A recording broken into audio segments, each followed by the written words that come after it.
Raghav Chadha ji please. Sir, देखा जाता है जब वित्त मंत्री बजट पेश करती हैं तो रूलिंग कोalition के जो एमपीज हैं जो ट्रेजरी बेंचेस पर बैठते हैं वो सरकार की तारीफ करते हैं और कहते हैं कि इससे भारतीय अर्थव्यवस्था में क्रांति आ जाएगी इस बजट से, और विपक्ष में जो बैठे हैं वो अक्सर निंदा करते हैं, कहते हैं किसान की कमर तोड़ दी, बहुत महंगाई हो गई, अमीर और अमीर हो रहा है, गरीब और गरीब हो रहा है। लेकिन मैं आज प्रयास करूंगा कि एक ऑब्जेक्टिव एनालिसिस इस बजट का करूं और कंस्ट्रक्टिव क्रिटिसिज्म अपना आपके माध्यम से वित्त मंत्री को दूं।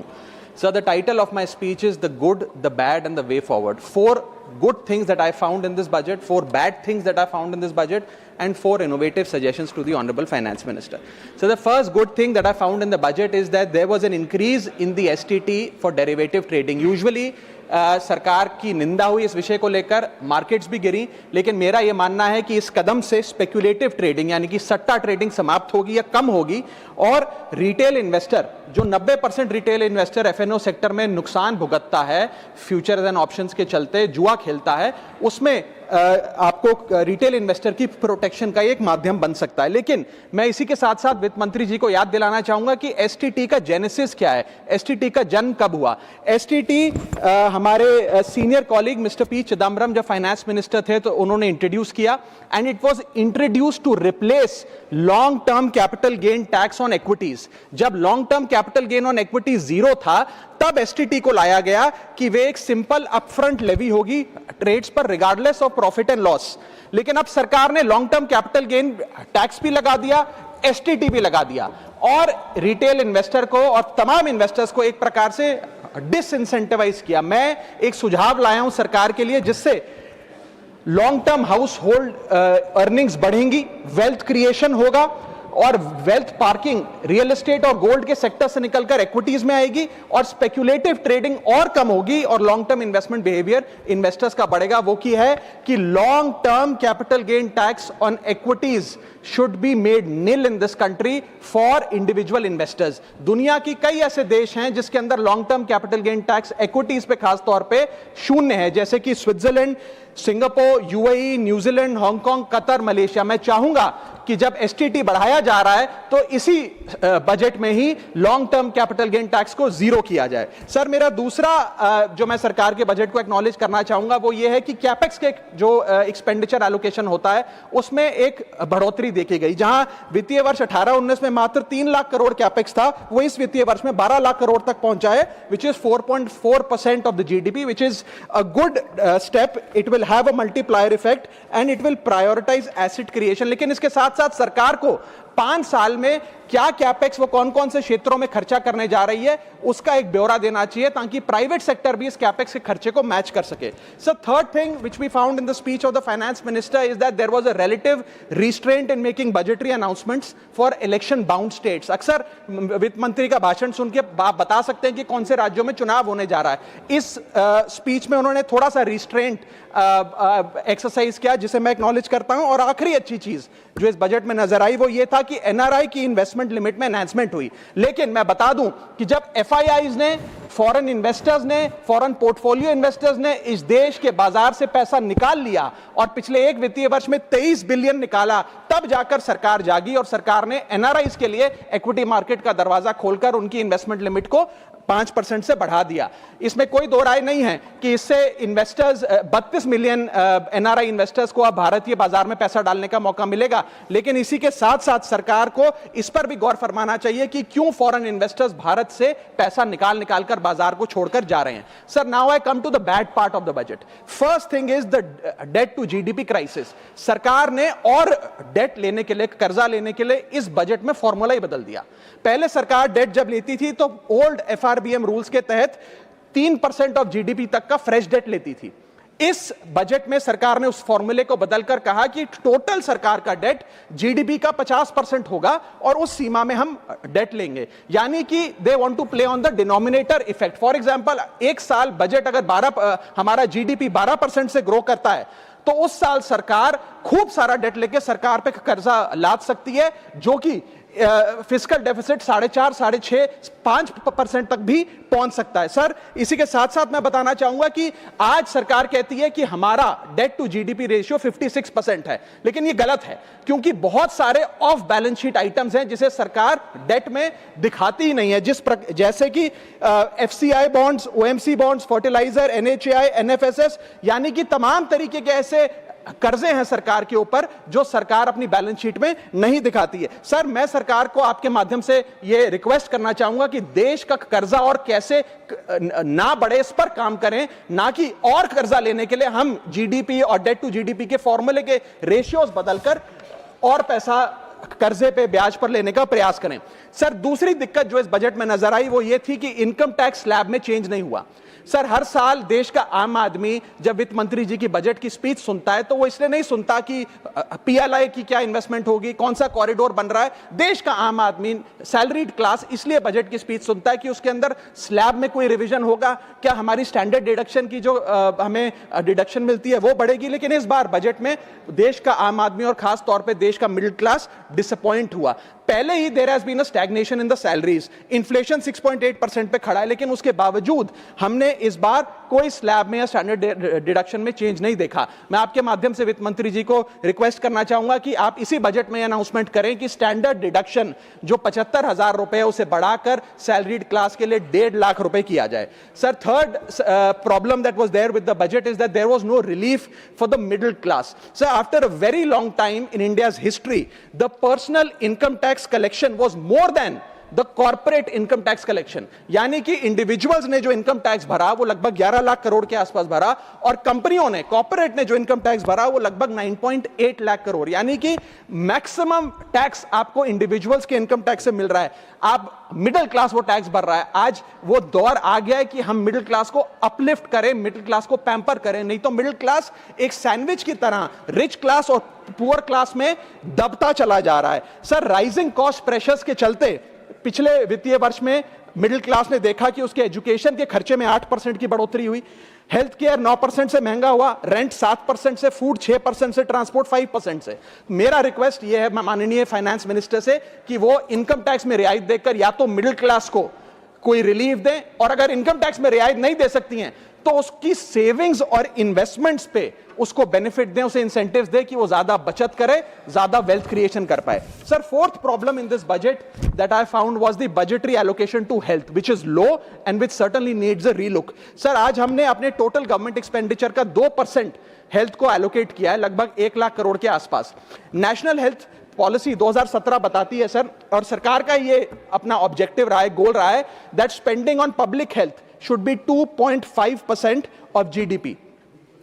आज हम 2026 में खड़े हैं, हमारी पब्लिक हेल्थ पे स्पेंडिंग मात्र 0.5% ऑफ जीडीपी। हम अपने लक्ष्य से कोसों मील दूर हैं। जहां यूएस में 18% ऑफ जीडीपी हेल्थ केयर पे खर्च होता है, यूके में 12%, जर्मनी में 13%, स्वीडन में, नेदरलैंड में, डेनमार्क में, जापान में, स्पेन में 10% ऑफ जीडीपी खर्च होता है, क्योंकि वो देश जानते हैं कि जान है तो जहान है। लेकिन हमारे देश में मात्र 0.5% ऑफ जीडीपी हम अपने हेल्थ पे खर्च करते हैं, और इसके चलते आलम यह है कि सरकारी अस्पताल में अगर आप चले जाइए, which is called the backbone of India's healthcare, वहां पर आपको पुरानी जर्जर बिल्डिंग मिलेंगी, मैसिवली अंडरस्टाफ्ड हॉस्पिटल मिलेगा, ओवरवर्क डॉक्टर मिलेंगे, पॉपुलेशन के हिसाब से बेड नहीं मिलेगा, जांच के लिए मशीनें नहीं हैं, दवाइयों की कमी है, और अगर इलाज की, ऑपरेशन की डेट मिल भी जाए तो वो डेट इतनी दूर होती है तब तक मरीज चल बसता है। Sir, the reality is that covid made us realise, and it was a wake up call for India's public health infrastructure, and I want to ask the house today, are we prepared,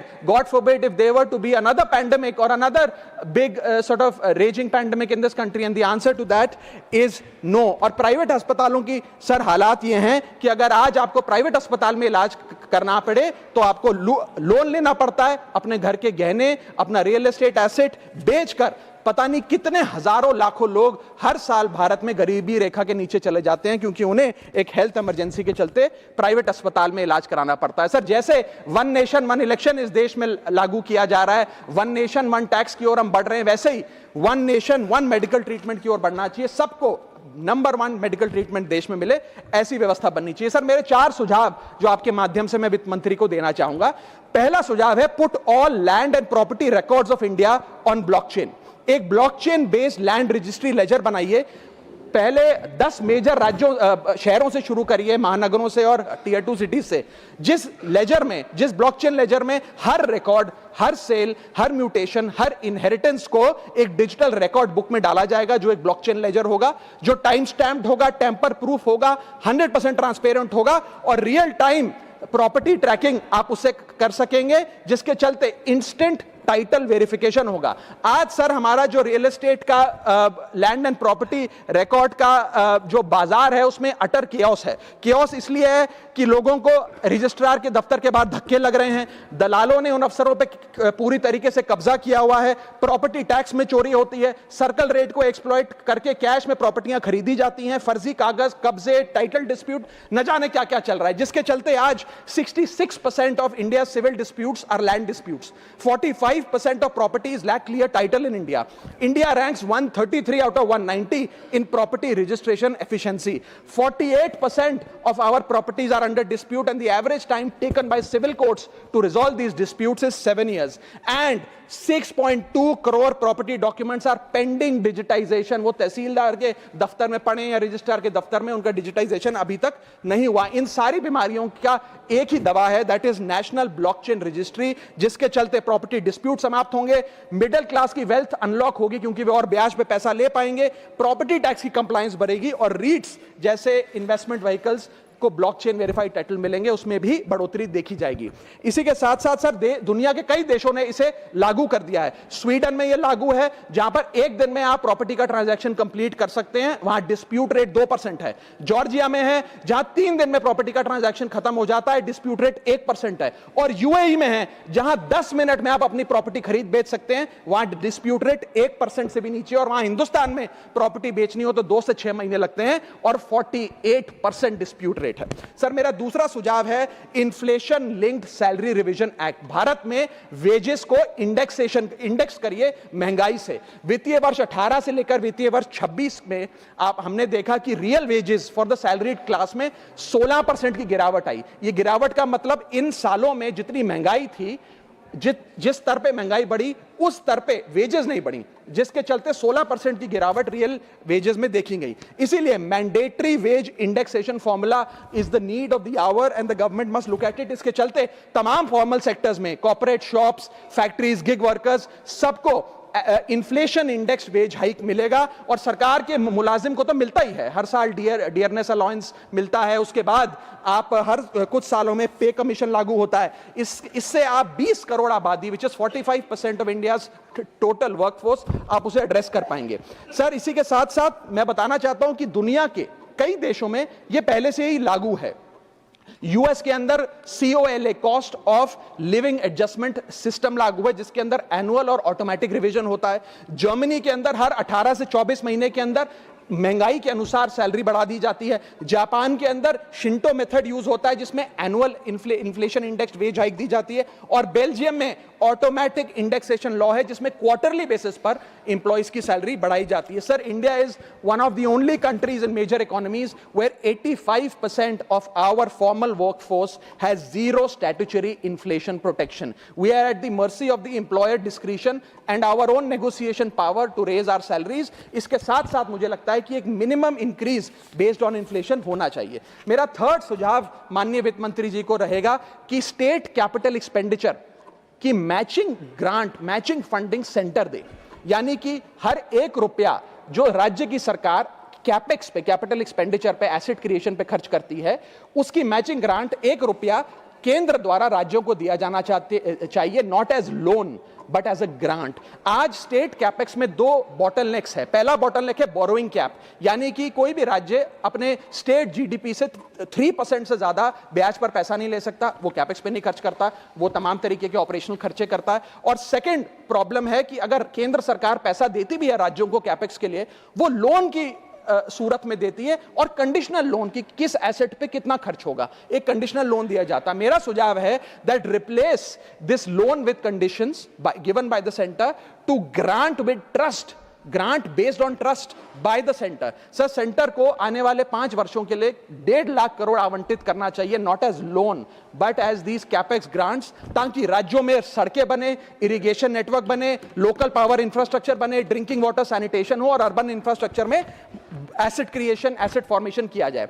as not as loan, not on interest, not with principal and with no conditionality. अगर ऐसा होता है तो सबसे पहले तो state की balance sheet में this grant will not sit as debt, state की बैलेंस शीट सुंदर होगी, बेहतर होगी। दूसरा, खुलकर राज्य कैपेक्स पर खर्च कर पाएंगे। Third, it will be a high growth and a high job creator, एक ग्रोथ मल्टीप्लायर और जॉब क्रिएटर के तौर पे इसका इस्तेमाल होगा, क्योंकि हर 1 रुपया जो आप कैपेक्स पे खर्च करते हैं उससे भारत का जीडीपी 2 से 3 रुपए बढ़ता है in a span of 3 to 5 years।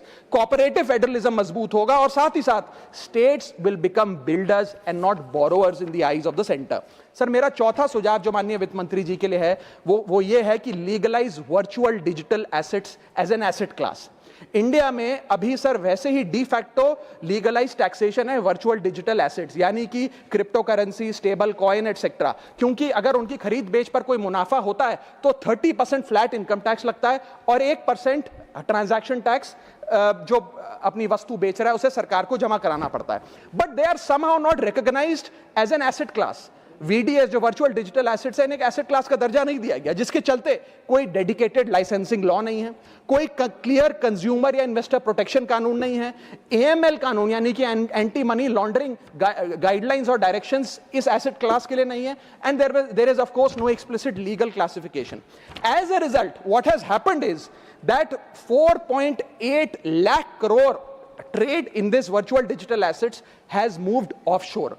Bharat के बाहर निकलकर वो अन्य देशों में, दुबई, सिंगापुर, मलेशिया और अन्य देशों में इसका ट्रेड हो रहा है जो भारतीय कर रहे हैं। Second thing that has happened is that 73% of India's crypto trading volume in financial year 25 has moved to offshore exchanges.